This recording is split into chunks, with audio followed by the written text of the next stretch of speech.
অনেকে আমরা তুলনা করি নিজের স্ত্রীকে আরেক নারীর সাথে, নিজের সন্তানকে আরেক সন্তানের সাথে, নিজের ভাইকে আরেক মানুষের সাথে করে তাকে ছোট করি। করেন এরকম? করবেন না।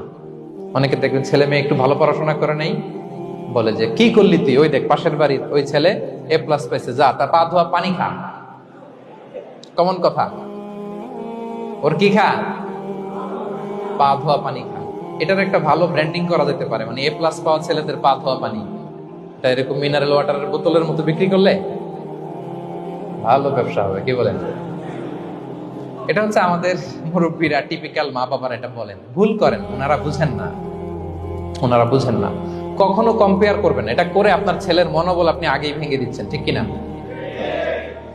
আপনি দায়ী আপনার ছেলে কিছু না পারার কারণে। আপনি সাহস দেন নিজে, পাশে থাকেন নিজে। A+ যারা পাইছে পা ধোয়া পানি খেতে বলছেন যে, এই জন্য ওকে, ওই ছেলেকে আল্লাহ A+ পাওয়ার জন্য বানাইছে, আল্লাহ ওকে ওই মেধা দিচ্ছে, কিন্তু আপনার ছেলেরা আবার আল্লাহ তাআলা অন্যদিকে মেধা বাড়াই দিচ্ছে। সে ওইটা পারবে, ওইটা ওই A+ ওয়ালা জীবনও পারবে না, ঠিক কিনা বলেন? আপনার ছেলে যেটা পারবে 10টা A+ হোল্ডার ওটা পারবে না, কারণ প্রত্যেককে আল্লাহ আলাদা আলাদা ফিচার দিয়ে, কোয়ালিটি দিয়ে, ইউনিকনেস দিয়ে পয়দা করেছে। কখনো কম্পেয়ারিং করবেন না, আপনি অনন্য।